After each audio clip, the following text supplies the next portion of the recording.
Good evening, everybody. So tonight's discussion is, what is placer gold's story? What does your placer gold tell you about its environment? And what can you do about that when it comes to learning how to gold prospect?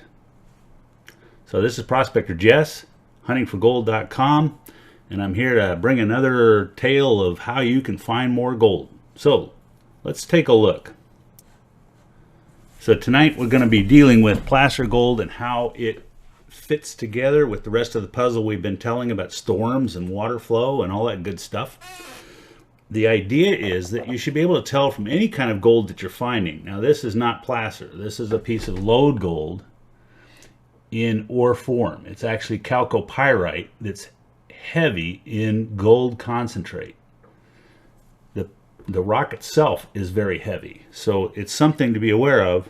That material actually has been mined and was part of a process sending it offshore to have it refined.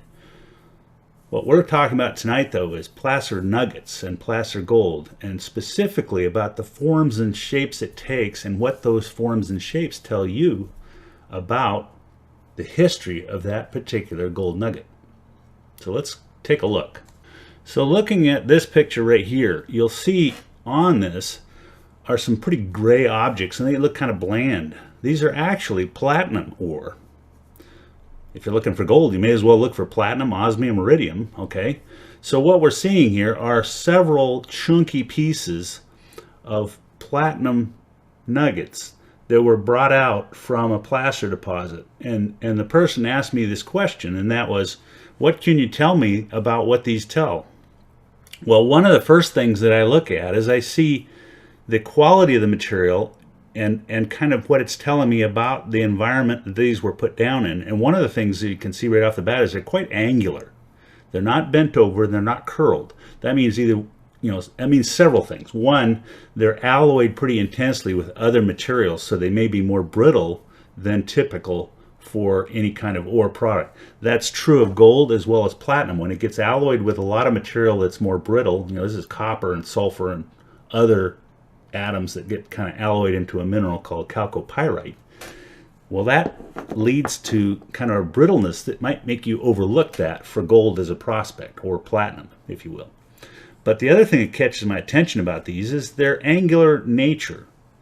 If they are not brittle and they're angular like this, it means they're crystalline. If they're crystalline in nature, that's a very important side effect. And I'll show you a case of that that's quite beautiful. Here's some crystalline gold. And so when you look closely at these crystals, you'll begin to see something that's quite amazing. And that is, you actually see where it's folding over. It's starting to form what we typically call a nugget. But it hasn't completely, and so there are chunks of it that are just detailed as all get out. Just all kinds of little tiny pocks and crystals in there. That's what forms those little pockets in what we typically associate with a nugget. This piece was etched out of some quartz. What you'll find, though, is it was actually in the riverbed and had partly been bent over on the edges. And so what happens is, when you get these pieces, eventually all that quartz breaks away and forms the typical nugget. But before that happens, it's a quartz-bound crystal. And if you find enough of it, as in the case of this one, right here, which was related to the piece we were looking at earlier, you can see there's all kinds of angular pieces involved in these.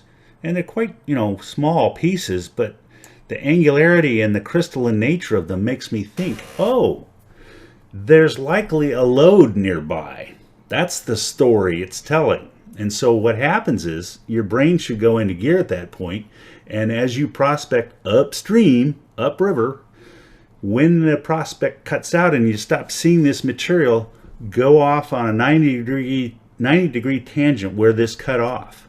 Go uphill into the washes and basins that feed into the stream, because somewhere upstream this material is being fed in fairly near the stream you found it in. This is how you find gold lode. And so you basically sniff yourself out, and there's a whole discussion of this in one of my videos. But basically what you're going to try to do is find where this thing cuts out and then back up and then go uphill one way, go uphill the other way, and look for where you can find more of this material. And as it starts to intensify and get more angular, you're getting closer and closer to the possible source. At that point, the story it tells you is a whole different one from placer prospecting, because now you got yourself an underground lode. You can start a mine. You have to do the proper things and you have to make sure you have the claim, but you can also check to see if the claims that are given, because lode claims are quite different from placer. They can actually override each other and run right underneath each other. Depends on how you claim them and how the person before you claimed them. So you might find that you've got a lode, there's also a lode claim nearby, but since yours is going at a different angle and into a different reach of the lode material, you can lay a claim right next to someone else's and you're perfectly good to go. As long as you don't interrupt their tunneling, you're good. So that's another one from Prospector Jess. Just thought I'd tell you that story. What is the story that Placer Gold tells? You know, when you're looking for the typical nugget, you're oftentimes looking for this material. This came from Mr. Smalley, who has done a lot of metal detecting, and he came on our video show a few years back and showed me some material he had gotten up in Alaska out of some road beds. Not bad for a couple days work, I'd say. But look at this stuff. You see how rounded it is and see how angular? There are pieces of it in there that are quite angular, but the reality is it has its own property. Can't get my mouse to behave here. So, you know, this piece being rounded, but it also has that kind of angular appearance deep inside. Again, a lot of this material was being carted from a source that had both lode and placer gold as part of its prospect. Now, what he was doing is, what Chuck was doing was, he was mining the road bed that came from material that was out of a tailings pile from several mines. So it's pretty hard to tell exactly where this came from, but you can see some of it's angular, some of it's pretty rounded, not very well flattened out, so it doesn't look like it came out of a riverbed. But it is, this one does look like it came out of a riverbed. So you can get this variation, and what you're looking for is the more angular, the more close you are to the source. The more quartz you find embedded in it, as we see in this one, actually not this one, I have another one like that, I just don't have it with me, sorry about that. But the more you see that it is angular and the more material you see attached to it in terms of quartz and other source material, the more likely it's not been in the river very long, or it would have broken out and folded over into a ball a long time ago. So that's Prospector Jess for tonight, and let me know how things are going. Hey, I also wanted to point out to you some action that's happening. We're getting a lot of activity on the page. That pictures and stuff came from Len. Thank you, Len, for letting us borrow that for our show tonight. He asked the question about what does it tell you about the material source that he's finding that platinum, and so I just thought I'd let you know. Look, we're live still. So down on the page, you can tell I posted something this afternoon about a reframing of dredging as an ecology cleanup, which it really is. And that's one of the facts that the Department of Fish and Game here in California claimed for about 30 years of research. They kept, every couple of years, they'd have to go back in and monitor the dredges and see what effect they had on the fish. And the end result was it was cleaner when they were done than when they started. The fish beds were better off, etc., etc., as long as it was done in the right seasons on some tributaries and some sources for salmon fish, salmonids.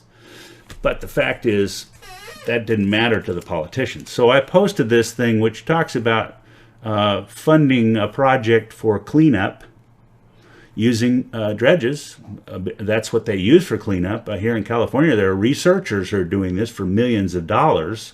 Why not have dredgers do it, and you can do it, you know, cost-free. We'll do it free of charge, no problem. But the fun part is, boy, you guys are jumping on this. 11,000 people were reached already. This thing got posted 7 hours ago, and we've got 1,100 engagements. So that's people liking and posting and commenting and all that stuff. So have at it. Let me know what you think. But it's on the Hunting for Gold page, and it's there for you to contribute to, along with last night's video post and so forth. So anyway, let me know what you think, and good night and good prospecting. Prospector Jess, over and out.